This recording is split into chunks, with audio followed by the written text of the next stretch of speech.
Ei, molt bones! Molt bones, molt bones.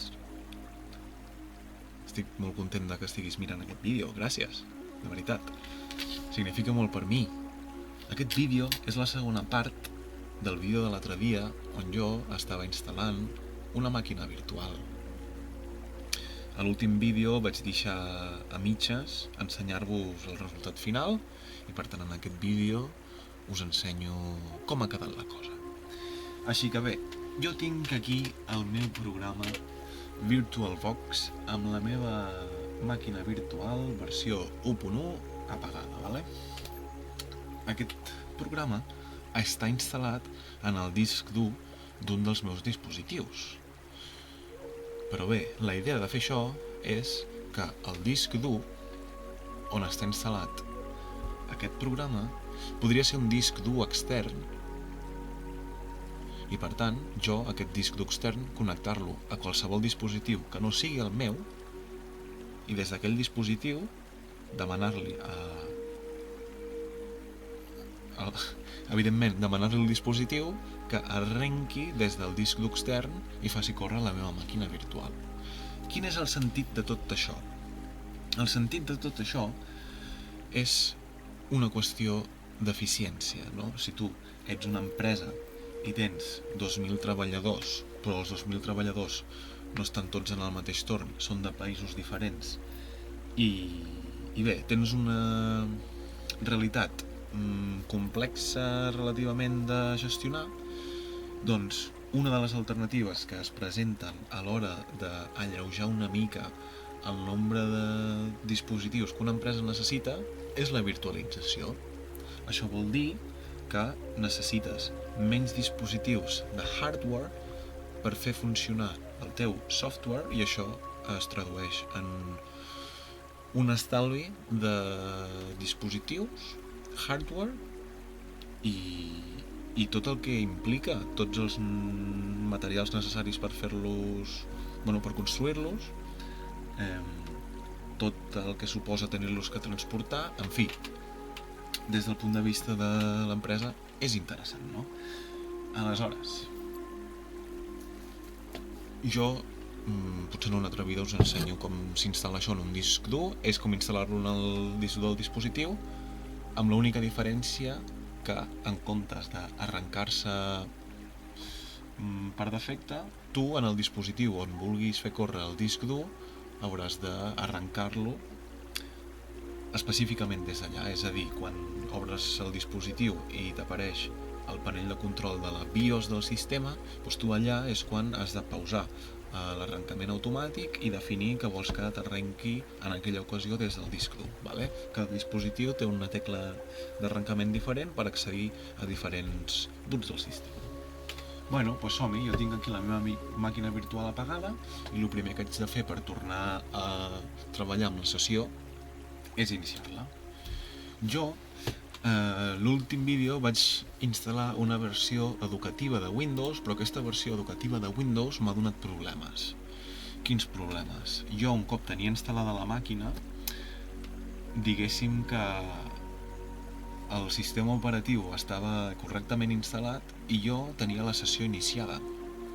Però quan tanco la sessió i la torno a obrir, el sistema operatiu em demana un PIN que jo, a l'instal·lar el sistema operatiu, no he configurat. Aleshores, no podia accedir a la màquina i m'ha semblat molt estrany. Bueno, al final he agafat una versió per instal·lar de Windows que no és la d'educatiu, encara que jo volia fer servir la versió educativa, però bueno, he fet servir la versió de Windows 11 més senzilla que hi ha i ja està, i m'ha funcionat, he configurat un PIN jo mateix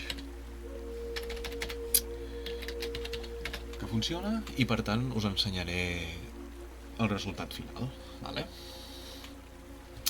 Que és tal que així, ¿vale? Jo ara mateix el meu objectiu és això, és estar en un ordinador que no és meu i tenir aquí instal·lat i virtualitzat el meu ordinador virtual, no? Sistema operatiu, equip, etc. Digueu-li com vulgueu. Doncs bé, l'objectiu és aquest i ja ho tenim. Vale? Veureu que salta a la vista que està sincronitzat amb l'ordinador que tu facis servir. És a dir, que no estàs aïllat de la red, vale? De fet, jo tinc connexió amb el meu servidor, però aquesta connexió no és la que vull fer servir. Aleshores, una de les coses que hauria de fer és configurar com enruto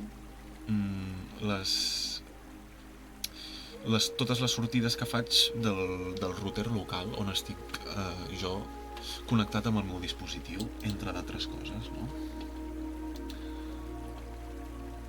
Bueno, pues bàsicament seria això. Què us ensenyaria jo d'aquí? Bueno, perquè veieu que funciona tot perfecte i ja està. I la llicència del sistema, com heu vist, l'he descarregat de Windows. M'hagués agradat ensenyar-vos com es fa amb Ubuntu, el que passa és que jo no estic molt familiaritzat amb Ubuntu i m'hauria de preparar molt. Sí? Però bueno, aquí com podeu veure tenim virtualitzat el nostre sistema operatiu i com podem veure, si venim a este equipo, nosaltres per definició li vam assignar un disc dur de 80 gigas. Doncs com podeu veure, d'aquest disc dur que nosaltres li vam preparar de 80 gigas, hi ha 0,8 gigas que ha fet servir de firmware, és a dir, de recursos natius per fer córrer el sistema, i tota la resta és el disc que jo tinc disponible. Tot aquest espai d'aquí és el que jo tindria disponible per fer els meus documents i tal.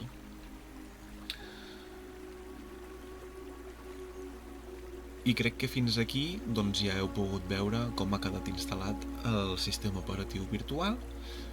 Ara el que faré és preparar tot aquest sistema operatiu virtual perquè quan jo encengui la màquina doncs ja tingui tots els programes que haig de fer servir a tot arreu, és a dir, la meva suite de treball la porti sempre amb mi i així doncs el que hauré aconseguit és estandarditzar el model de dispositiu amb el qual jo vull treballar, i així estalviem un munt de processos que ajudarien a optimitzar molt l'eficiència de les nostres operatives. I ja està, i fins aquí el vídeo. I perquè veieu, aquí l'apago.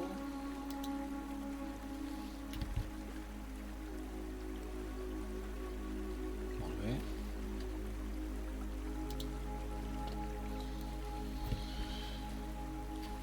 I un cop està apagat el sistema operatiu, podem apagar la màquina i cap problema.